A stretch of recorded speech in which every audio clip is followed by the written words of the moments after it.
तो आज हम लोग पढ़ने जा रहे हैं दो चर वाले रैखिक समीकरण के बारे में। उसमें किस टाइप का क्वेश्चन पूछा जाता है और कैसा कैसा उसमें सवाल दिया जाता है, किस टाइप का रहेगा। युग्म हलों की संख्या पूछता है, युग्म का नाम पूछता है। अक्सर कन्फ्यूजन में पड़ जाते हैं लोग। तो देखिए इस वीडियो को देखने के बाद फिर आपको कोई कन्फ्यूजन नहीं रहेगा। तो चलिए आइए देखते हैं दो चर वाले रैखिक समीकरण का हलों का संख्या तथा युग्म का नाम कैसे ज्ञात करें। तो सबसे पहला जो भी समीकरण होता है ax plus by plus c बराबर 0, उसके बाद dx plus uy plus f बराबर 0, यानी एक समीकरण ये हुआ, एक समीकरण ये, इस पर आधारित रहता है। अब आपको इसके लिए कुछ शर्त है, वो शर्त को देखिए। पहला क्या होता है, तो इधर देखिए शर्त क्या होना चाहिए, शर्त क्या होगा।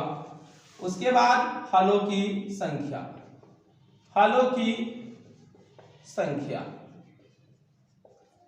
उसके बाद युग्म का नाम, युग्म का नाम। और इस पर क्वेश्चन प्रत्येक बार आता है और अक्सर विद्यार्थी गलती कर बैठते हैं। तो पहला शर्त क्या है, तो यहां से लेना है, ध्यान से देखिए, ये x वाला, तो इस समीकरण से लेंगे a और यहां लेंगे d, फिर ये b और ये यहां पर e लेंगे। यहां इस तरह से x बटे x, y बटे y, c बटे f, इस तरह से ज्ञात करेंगे तो कोई आपस में बराबर नहीं होगा। जब कोई बराबर नहीं होगा तो इसी को कहते हैं अद्वितीय हल। अद्वितीय हल, इसमें एक हल होता है, एक हल होता है, इसमें एक हल होता है। इसको क्या कहते हैं, तो इसको अविरोधी बोला जाता है, अविरोधी बोला जाता है। युग्म का नाम अविरोधी बोला जाता है। इसे संगत भी कह सकते हैं, संगत। या इस तरह के सवाल एक दूसरे को ग्राफ में काटिएगा तो प्रतिच्छेद कहता है, इसको प्रतिच्छेदी भी बोला जाता है, प्रतिच्छेदी भी बोला जाता है। तो संगत सबसे पहले अविरोधी इसका हल होगा, ये संगत होता है। और ये ग्राफ के माध्यम से काटिएगा तो एक दूसरे को एक्स और वाई पे कट करता है, इसलिए इसको प्रतिच्छेदी बोला जाता है। दूसरा, फिर इसी तरह x बटे x कीजिएगा तो a बटे d हो जाएगा, b बटे e और c बटे f, ये सभी आपस में बराबर होगा। तो सभी बराबर होता है तो ये अनगिनत हल होता है, अनगिनत। इसमें पूछा जाएगा हलों की संख्या क्या होगा, तो अनगिनत हल होता है, यानी कि सभी बराबर होगा। तो अनगिनत हल होता है, इसको आश्रित बोला जाता है, इसको आश्रित कहते हैं, इस चीज को आश्रित बोला जाता है। और ये ग्राफ में अनगिनत हल इसमें पाया जाता है और ये आश्रित, युग्म इसका आश्रित होता है। और एक शर्त और है जिसमें तीसरा शर्त पे ध्यान दीजिएगा, a बटे d, b बटे e नॉट इक्वल c बटे e, यानी कि दो को बराबर होगा और तीसरा नहीं बराबर होगा तो इसमें कोई हल नहीं होता है, कोई हल नहीं होता है। और इसमें कोई हल नहीं होता है तो इसी को विरोधी बोलते हैं, विरोधी। और जब ग्राफ के माध्यम से इसको काटते हैं तो ये एक दूसरे लाइन का समांतर होता है, ये समांतर होता है, एक दूसरे लाइन का समांतर होता है और ये कटेगा नहीं। जैसे यहां पर देख लीजिए, कुछ सवाल देते हैं, जैसे 2x प्लस 3y बराबर 5, ये समीकरण एक हो गया। और जैसे यहां पे दिया गया है तो इसके अकॉर्डिंग ये सजा दीजिए। फिर दूसरा ले लेते हैं 3x प्लस 7y बराबर 3। तो इसको ज्ञात करने के लिए अगर पूछेगा हलों की संख्या तो बिल्कुल इस शर्त के अनुसार चलेंगे। जब तक कि इस शर्त पे काम नहीं कीजिएगा तो आपको हल हलों की संख्या भी नहीं पता चलेगा और युग्म का नाम भी पता नहीं चल सकता है। तो यहाँ देखिए लिखेंगे 2x बटे 3x बराबर 3y बटे 7y बराबर 5/3।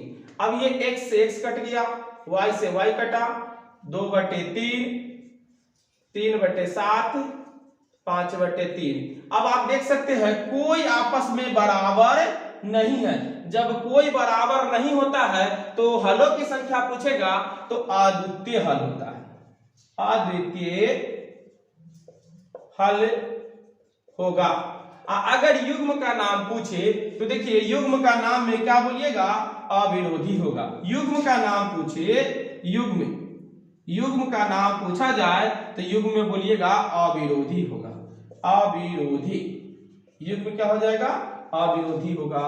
इस तरह से सभी को पहचान किया जाता है। एक और सवाल लेते हैं और देखते हैं किस तरह से ज्ञात किया जाएगा। चलिए इस सवाल को देखते हैं। तो इस सवाल में फिर लिखेंगे 3x बटे 6x बराबर 5y बटे 10y बराबर 8/16। अब देखिए ये कट हो गया 1/2 बराबर ये भी कट हुआ 1/2 और ये भी कट हुआ 1/2। तो आप लोग देख पा रहे होंगे कि इसमें सभी बराबर है। जब सभी बराबर होता है तो इसका ये दूसरा शर्त लागू होता है और दूसरा शर्त लागू होगा तो पूछा जाएगा हलों की संख्या। तो हलों की संख्या अनगिनत लिखा हुआ है, तो हलों की संख्या पूछे, हलों की संख्या तो अनगिनत हल होगा, अनगिनत हल होगा। और युग्म का नाम पूछा जाए तो युग्म आश्रित है।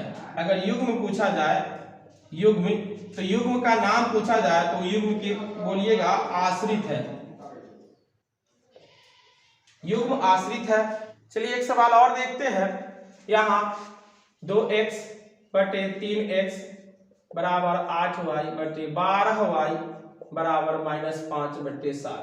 अब देखिए ये x से x कट गया, 2/3 हुआ बराबर ये कटेगा y से y और 4 दूनी 8, 4 के 12, 2/3 हो गया और यहाँ -5/7। तो आप देख रहे होंगे ये दो बराबर है लेकिन ये तीसरा बराबर नहीं है। तो ये तीसरा में ये नियम लागू होगा, तीसरा जो ये दो बराबर है तीसरा बराबर नहीं है। तो हलों की संख्या पूछेगा तो कोई हल नहीं होगा। युग्म का नाम पूछेगा तो विरोधी कहिएगा या समांतर होगा। तो इसमें हलों की संख्या, हलों की संख्या, तो हलों की संख्या में कोई हल नहीं होगा, कोई हल नहीं होगा। और युग्म का नाम पूछे, युग्म का नाम, तो युग्म के नाम में विरोधी हो जाएगा, विरोधी। इसे समांतर भी कहते हैं, समांतर भी कहते हैं, इसे समांतर भी कहते हैं। तो समांतर का कोई हल नहीं होता है, इसको विरोधी। इस टाइप में कोई भी प्रश्न करने में कोई समस्या हो तो कमेंट कीजिएगा, उस पर आपको वीडियो बना के लोड कर दिया जाएगा।